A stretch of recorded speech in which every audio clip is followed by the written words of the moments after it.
Magandang araw sa inyong lahat mga grasa. Dito naman tayo sa isang Isari Mountain mga grasa. Ito ay mga 2 taon na itong nakatambay, dinala dito sa bahay. Sabayan niyo ako na magtitroubleshoot nito. Ipapakita ko sa inyo kung paano magbuo ng isang makina. Full video ito mga grasa. Ang isin dito is hindi na talaga mag-kick kasi bunga ng ilan ng taon na tatambay mga grasa. Hindi na gagamit ng may-ari. Hindi ito makikik mga grasa. Ito. Okay, baklasin na natin ang dapat na baklasin para may pull out natin yung makina para i-overhaul natin ito. Okay, ito mga grasa, baklasin natin yung mga dapat na babaklasin para may pull out natin yung makina mga grasa. Ito mga grasa, dalawa kami mga grasa, tinutulungan po ako ng asawa ko mga grasa kasi malaking trabaho po ito. Sana may matutunan kayo sa mga ginagawa ko mga kagrasa. Okay, ilalagay natin dyan. Kahit mahirap na gawain mo ito mga kagrasa, basta't sa mabuting paraan lang tayo mamumuhay mga kagrasa, okay lang. Okay, ito mga kagrasa, tanggalin muna natin itong takip ng flywheel. Okay, ito mga kagrasa. Okay, ito mga grasa, tanggalin muna natin itong dapat na mga tatanggalin. Itong cam sprocket mga grasa, itong bolt na nakamount sa cylinder head sa block para maipulat natin yung cylinder head mga grasa. Okay, ito mga grasa, itong kanyang cylinder head. O yan mga grasa, yung kanyang bulbula na putol. Kaya pala hindi maikik yung motor ito mga grasa kasi yung exhaust valve is naputol. Kaya ito tinatambay ng may-ari ng mga almost 2 years. O yan mga grasa. Next is tanggalin muna natin itong cylinder block mga grasa. Kasi papalitan natin ito ng bagong piston at piston ring mga kagrasa. Okay, ito ang kanyang cylinder block mga kagrasa. Then mga kagrasa, tatanggalin muna natin itong right side crankcase cover mga kagrasa para malinisan natin ito sa loob. Okay, ito mga kagrasa ang foot clutch brake lever assembly mga kagrasa ito. Then ito ang clutch lifter complete. Okay, ito ipapull out natin itong oil filter centrifugal cover mga kagrasa. At itong clutch lifter bearing ito. Okay, tatanggalin muna natin itong bolt ng clutch housing oil separator. And then itong lock nut ng manual o yung secondary clutch housing. At saka itong lock nut ng primary clutch housing mga kagrasa. Okay, ito ang kanyang lock washer mga kagrasa. At ito tatanggalin natin itong primary clutch at saka itong secondary clutch mga kagrasa. Okay, itong manual secondary clutch assembly at ito ang primary clutch assembly mga kagrasa. Ito tanggalin muna natin itong oil pump driven gear. Okay, ito kunin natin itong pin ng oil pump driven gear. Then tanggalin natin itong gear shift complete bolt. At ito ang gear shift complete mga kagrasa at drum pins itong mga tinatanggal ko. And then ito ang gear shift spindle mga kagrasa, ipo-pull out natin. And also itong kickstarter return spring mga kagrasa. Okay, ito mga kagrasa, tanggalin natin itong bolt ng crankcase para ma-separate natin ito mga kagrasa. Ito mga kagrasa, ipo-pull out muna natin itong crankcase mga kagrasa. Yan, ito ang kanyang crankshaft at transmission assembly mga kagrasa. Then ito, we're going to pull out the transmission assembly mga kagrasa. Huwag kayong mag-alala mga kagrasa dahil sa channel ito maglalabas ako ng transmission inspection at service limit mga kagrasa. Para malalaman natin kung bagsak na ba sa kanyang limit o dapat tabang palitan mga kagrasa. Okay, this is the transmission assembly including the shifting drum. Okay, linisan natin ang dapat linisan para ito mga kagrasa magsimula na tayo magasimbol. Okay, ito mga kagrasa, linisan natin itong mga engine parts mga kagrasa para pag-assemble natin is malinis na ito. Mga sa inyo mga kagrasa, meron kayong katulong dito. Sana masaya kayo mga kagrasa sa sinishare ko sa inyo.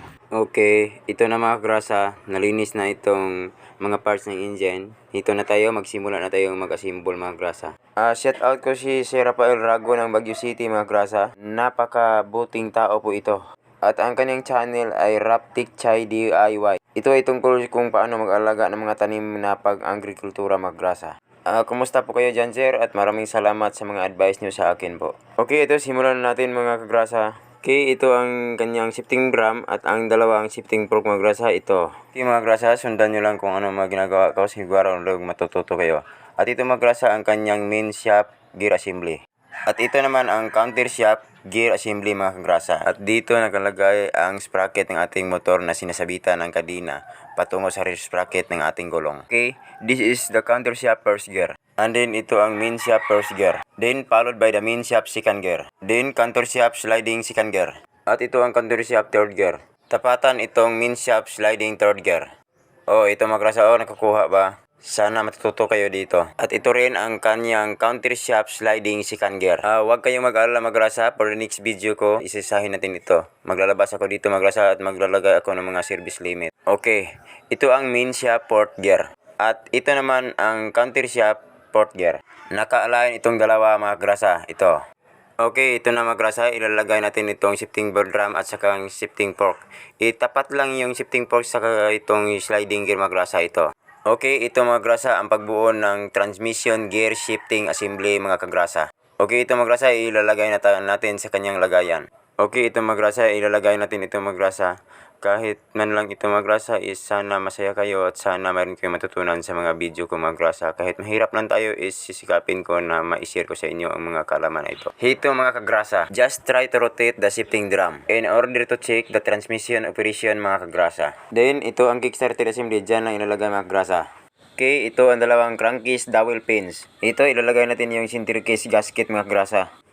Okay mga grasa, lagyan natin ng konting oil itong main shaft gear assembly at saka itong shifting drum mga grasa para smooth na smooth ang ating transmission operation. Then itong counter shaft gear assembly, lagyan natin ng konting oil rin mga kagrasa. At saka itong crankshaft rin mga grasa, lagyan natin ng konting oil rin bago natin ibabalik itong crankcase mga kagrasa.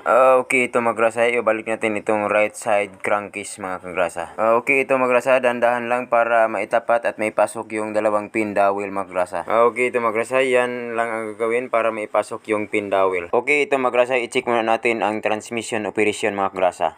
Then try mo ikot-ikutin itong shifting drum at saka itong main shaft mga grasa. Then hanapin mo yung neutral gear position. Okay, ito. Paano ba natin malaman na nasa neutral gear position na tayo?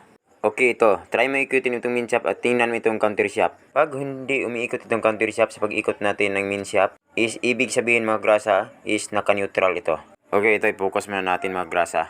Okay, ito. Tingnan yung maigi. Ikutin natin yung main shaft ito. Kita nyo, hindi sasabay itong counter shaft mga grasa. Hindi sasabay ito pag-ikot ng main shaft. So, itong shifting drum is naka-neutral position na siya. Mga grasa, tapusin nyo ang video nito mga grasa para makukuha nyo kasi mag-final check pa tayo sa ating transmission shifting operation. Okay, ito mga grasa, ibabalik muna natin itong mga crankcase bolts. Now, to tighten the bolts mga grasa, we're going to apply the criss-cross pattern mga kagrasa. In order to avoid vertical position during tightening the bolts mga kagrasa. Okay, babalik tayo sa right side crankcase mga kagrasa. Okay, ito ibabalik natin ang kickstarter itong spring at saka itong spring retainer. At dito natin ilalagay sa kickstarter spindle. Okay, ito mga grasa, ilalagay na natin. Ito sundin nyo lang kung anong ginagawa ko at tapos ilalagay natin yung snap ring na siyang lock ng return spring at retainer mga grasa. Okay, ito ilalagay natin dyan. At ito ang kanyang wheel strainer, babalik natin dyan. Ano ito next, babalik natin itong gear shifting spindle mga grasa. Okay, ito mga grasa. Ito ang kanyang shifting drum pins mga grasa. Itong 5, ito. At itong dalawa, ito ang kanyang stopper plate pins.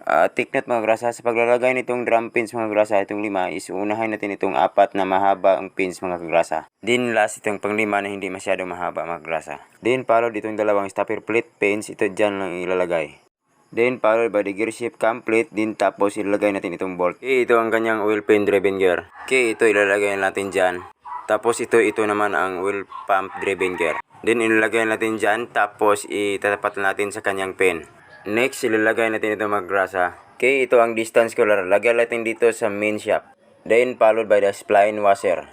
And then lastly, itong seat spring. And then ito naman ang clutch outer housing. Then dito lang ilalagay ang clutch spacer. Okay, ito ang clutch disassembly. Ilagay natin dito sa clutch outer housing. At ito naman ang clutch outer guide. Ilagay natin dito. At ito naman ang wheel pan separator. Ilagay natin dyan. Then ito naman ang clutch drum, ilagay natin ang washer dyan. And then next ito ang clutch switch, ilagay natin dito sa clutch drum ang kagrasa. Okay, ito mga grasa ilalagay natin. Itong primary clutch ilagay lang dito sa crankshaft at itong secondary clutch ilagay lang sa main shaft mga kagrasa. And be sure mga kagrasa dito sa likod, siguraduhin lang na maitapat itong driven gear na ito. Okay, babalik natin itong bolt ng wheel pan separator. And then next ito naman, ibabalik natin itong washer. Ito namang washer na may marking na out. And then, ito namang isang washer, ilalagay natin dyan. And then, followed itong washer na may marking na out. Okay, itong magrasa, ibalik natin itong lock nut. Itong maliit ay dyan sa secondary clutch. At itong malaki naman ay dito sa primary clutch. Okay, itong magrasa, higpitan natin itong lock nut. Gamit ang 20 by 24mm na lock nut wrench. Okay, magrasa, huwag kayong mag-alala. I-flash ko lang sa screen kung paano i-assemble itong secondary clutch. Tapos, ito, i-bin lang ang knob ng washer. Then, next, ilalagay natin itong clutch lifter bearing. At ito naman ang kanyang lifter complete, ilalagay natin dyan. Dito sa clutch lifter bearing. Ito naman ang kanyang pot clutch brake lever assembly mga grasa. Take note ha, itong point na tinuturo ko. Itong point na ito mga grasa. Ang marking na ito ay dapat may tapat din dito sa marking ng gear shift spindle. Ito mga grasa. Yan. May marking yan ha, dapat magkaalayan yan. Yan, ito, ilalagay natin mga grasa. Nakalayan yun ha, yung dalawang marking. Kasi pag di nagkaalayan yan mga grasa, nagkaroon ng malfunction ang pot clutch natin. Okay, ito ilalagay natin ang gasket. Tapos ilalagay natin itong oil centrifugal filter cover. Then tapos ilalagay natin itong tatlong bolt. Okay, ito ang kanyang right side pin dowel. Tapos ilalagay natin yung right side crankcase gasket. Then, ibabalik natin itong right side crankcase cover. And then, ito, ibabalik natin itong right side crankcase bolt. Tapos, hihigpitan natin ito magrasa. And be sure, apply the criss-cross pattern in order to avoid the vertical position during tightening the bolts. Okay, itong secondary clutch assembly mga grasa. Okay mga grasa, dito naman tayo sa pistons and piston ring installation mga grasa para maikumplito ko ang maituturo ko sa inyo mga grasa. Okay, ito ang bago niyang piston ring at ang bago niyang piston mga grasa. Okay, tandaan mga grasa. Itong in-mark is facing to the intake manifold to the carburetor mga grasa. Okay, first natin ilalagay is itong oil ring. Now, sa oil ring, ang una natin ilalagay is itong ring spacer. Itong may parang kurba-kurba. At dito natin ilalagay at the bottom side. Yan. And then next, ito namang dalawang side rails. Dito natin yan ilalagay sa bawat gilid ng side rails mga kagrasa. Okay, ito mga kagrasa. Diba dalawa na lang ang ring ang natitira? Next natin ilalagay is itong second ring. Ang palatandaan ng second ring is medyo maitim ito. Ang take note, may marking ito. Yan. Ang marking ito is facing at the top of the piston. Okay, lagay natin ito. Nag-gets nyo ba mga kagrasa? Okay, yan ang marking facing at the top of the piston. And then lastly, itong top ring mga kagrasa. And remember, itong may marking facing at the top mga kagrasa. Okay, ito mga kagrasa, take note. Ang edge ring gap ay dapat naka Y-form mga kagrasa. At ang ring in gap mga kagrasa is all about 120 degrees apart. Okay mga kagrasa, nakukuha ba? Huwag kayong mag-ala, ipa-plus ko lang sa screen mga kagrasa. Okay, ito mga kagrasa, ilalagay mo natin. At huwag kalimutan mga kagrasa, yung marking na in dapat nakaharap yan sa carburetor. At ang marking na X is facing to the exhaust muffler. Okay, ilalagay muna natin itong piston pin lock o itong piston clip. Then tapos ito namang piston pin, lagay natin dyan mga kagrasa. At pagkatapos ilagay natin dito sa kanyang connecting rod mga kagrasa dyan. Note ha, yung marking na in facing to the carburetor. And then ilalagay natin itong piston pin o yung tinatawag na piston clip mga kagrasa. Okay, dito lang ilalagay mga kagrasa. Note ha, maglagay ng kumot baka tumasik yung lock pumasok sa ilalim ng makina. Ito ilalagay natin yung cylinder block gasket mga kagrasa. Then next, we're going to install now the cylinder block mga kagrasa. And take note, just put the small amount of oil inside the cylinder bore in order to avoid worn out the piston ring. And then next, ilalagay natin itong timing chain roller guide. At tapos ito namang roller pivot bolt. And be sure na ipatapat ang bolt na ito at the center of the roller guide inside. Okay, ilalagay natin itong cylinder block mounting bolt. Okay, next mga grasa, ito namang cylinder head ang gagawin natin kasi naputol itong exhaust valve. Okay mga grasa, ang gagawin lang is lagyan ng konting grinding compound itong valve para mailis natin itong mga carbon at siguradong walang singaw. Tapos i-regrind natin ito. Okay, ito ang intake valve itong malaki at itong exhaust valve itong maliit. Okay, itong intake valve ang unahin natin, ilagay natin dyan sa kanyang pistuan dyan sa patungong may carburetor. Tapos lagyan ng hose mga kagrasa. Tapos ito lang ang gagawin mga kagrasa para mabilisan ang paglinis ng ating balbula mga kagrasa. At pwede rin kayo magmano-mano mga kagrasa, gamitin yung mga kamay sa pag-ikot nitong balbula gamit ang hose mga kagrasa. Okay, yan lang ang gagawin mga kagrasa para maiwasan natin maglulos compression ng ating combustion chamber mga kagrasa. Okay, ito na po mga kagrasa, nalinis na po ang intake valve. Next naman, itong exhaust valve mga kagrasa. Same lang ang gawin na procedure is lagyan lang ng grinding compound, tapos i-regrind lang mga kagrasa. Yan ang gagawin, same lang sa intake valve mga kagrasa. Okay, since malinis na ito, i-install natin ito mga kagrasa. Okay, exhaust valve itong maliit, facing to the exhaust muffler. And intake valve itong malaki, facing to the carburetor mga kagrasa. Diyan lang ilalagay. Okay, ito ang kanyang valve spring mga kagrasa. At ito ang ating valve retainer, dito lang natin ilalagay. And then next, itong valve lock o yung dalawang valve cutters mga kagrasa, dito lang ilalagay yan. Sa paglalagay ng valve lock mga kagrasa, gagamit tayo ng valve spring compressor para iwas tasik itong valve lock mga kagrasa. Kasi pag tumalsik is mahirapan tayo sa kahanap mga kagrasa. Okay mga kagrasa, ito lang gagawin na ilagay na yung dalawang valve cutters mga kagrasa sa kanyang intake valve. And then next, sa ito namang exhaust valve mga kagrasa. Okay, same procedure lang kung nung ginagawa sa intake valve, yan ang gawin sa exhaust valve. Lagyan valve spring, din tapos ilagay itong valve retainer, din tapos ilagay itong dalawang valve lock o valve cutters mga kagrasa. Then pagkatapos gagamitan ito natin ng valve spring compressor para iwas talsik sa valve lock mga kagrasa. Okay mga kagrasa, iligtis mo natin para malaman natin kung may tagas mga kagrasa o may singaw ba itong valve mga kagrasa. Unahin natin itong intake valve. Okay, ito mga kagrasa okay na. Wala itong singaw. Kasi pag tumatagas yung nilagay natin ng gas mga kagrasa dito, is ibig sabihin may singaw pa talaga yung valve ng intake. Kaya bago natin ilagay, iligtis mo natin para hindi siya mag-loss compression. Okay mga grasa, same procedure lang pagligtis. Kung anong ginagawa sa intake, yan ang gagawin lang sa exhaust. Tapos tingnan niyo dito sa valve kung may tatagas ba o wala. Kapag walang tatagas is ibig sabihin is okay na talaga mga grasa. Okay, tapusin natin itong cylinder head installation. Ito ang camshaft. Itong camshaft ay dito natin ilalagay. Dito. At ito naman ang kanyang dalawang rocker arm. Itong isa ay dito natin ilalagay sa exhaust valve mga grasa dyan. At ito namang isang rocker arm mga grasa ay dito natin ilagay sa may bandang intake mga grasa dyan. Then next, ito ang kanyang stopper plate. Itong stopper plate mga grasa ay dito lang natin yan ilalagay. Then lastly mga grasa, ito ang dalawa ay ang rocker arm shaft. Take note mga grasa ha, itong may thread mga grasa, ito ay dapat nakaharap yan sa labas. Okay, ito mga grasa ilalagay natin at huwag kalimutan na yung may thread ay makaharap yan dapat sa labas. Kasi pag sa tuwing tayo ay magtanggal mga grasa is madali lang matanggal kasi mayroong manalagyan ng ating bolt na gagamitin sa ating pagtanggal mga kagrasa. Okay, ito ang piston ring installation mga kagrasa. Okay, ito mga grasa, ibabalik natin itong cylinder head. Then next, ito namang cylinder head mounting bolt. Then tapos itong cylinder head cover mga kagrasa.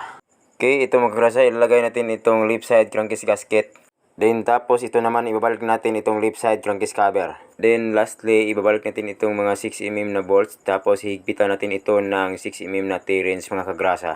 Okay mga kagrasa, dito na tayo sa pinakaingatan na gawain ng mga mekaniko mga kagrasa. Look at, this is the timing hole mga kagrasa. And be sure na makikita mo ang T-mark sa flywheel dito sa ilalim bago ilalagay ang timing chain cam sprocket mga kagrasa. Okay, take note ha. Kapag nakita mo na ang T-mark dyan sa flywheel dito sa ilalim is pwede na natin ilalagay ang cam chain timing sprocket mga kagrasa. Okay, ilalagay natin since nakita na ang T-mark mga kagrasa. Okay, ito ang cam chain timing sprocket. At take note, itong tinuturo ko, ito ang kanyang point mark. Okay, tandaan ito mga kagrasa ha, ilalagay natin. Note ha, be sure na makikita dito ang T-mark at huwag ikutin ang flywheel. Okay, ilalagay natin mga kagrasa itong cam chain timing sprocket. Okay mga kagrasa, itong O-mark na ito, itong tinuturo ko, be sure na naka-align yan. Dito sa cylinder head index notch itong tinuturo ko mga kagrasa. O itong cylinder head mark mga kagrasa itong tinuturo ko yan. Okay, ilalagay natin magka-align ito mga kagrasa. Okay mga kagrasa, sundin nyo ito may ginagawa ko mga kagrasa. Itong ginagawa natin is ito ang TDC o ito ang top dead center upang magkaroon ng exact running meet between mechanical and electrical mga kagrasa. Ito ang pagtatap ng piston upang maiiwasan ang misfiring order mga kagrasa. Kaya kailangan na 100% sure na sure tayo dito sa pagsagawa ng TDC mga kagrasa. Kasi pag nagkamali tayo dito is hindi andar ang isang engine. At kung andar man mga kagrasa is walang puwersa mga kagrasa. Okay mga kagrasa, ito na nagka-align na. Pwede na natin ibalik ang cam sprocket bolt mga kagrasa. Okay mga kagrasa, dito naman tayo sa valve clearance adjustment mga kagrasa. Sa pag-adjust ng valve mga kagrasa, itong intake at saka exhaust is gagamit tayo ng feeler gauge. At saka itong valve adjusting range. At ang intake valve at exhaust valve clearance mga kagrasa is about 0.05 mm plus minus 0.02 mm mga kagrasa. Okay, huwag kayong mag-alala, i-plus ko na lang sa screen mga kagrasa. Tandaan mga kagrasa, sa pag-adjust ng valve clearance, make sure na ang piston ay naka-TDC mga kagrasa o top dead center mga kagrasa. Naka-top dead center on the compression stroke mga kagrasa. Okay, ito ang valve clearance sa intake at exhaust. Okay mga kagrasa, since natapos na ang gawain sa engine mga kagrasa, ibabalik natin ang dapat ibabalik at ito ikakabit natin sa chassis ng motorsiklo mga kagrasa. Okay, ito na mga kagrasa, ilalagay natin sa chassis ng motorsiklo mga kagrasa. Okay mga kagrasa, ibabalik natin ang dapat pang ibabalik at palitan ang dapat na papalitan mga kagrasa. Tapos ito ay atin ang masubukan mga kagrasa. Ito na mga kagrasa, since natapos ito mga kagrasa, subukan natin itong pandarin mga kagrasa. Itong X-ray mountain na ino-overhaul natin. Okay, ito na mga kagrasa, maraming salamat sa inyong panood at sana huwag kayong magsawag suporta sa akin. Click dyan po mga kagrasa. Maraming salamat po.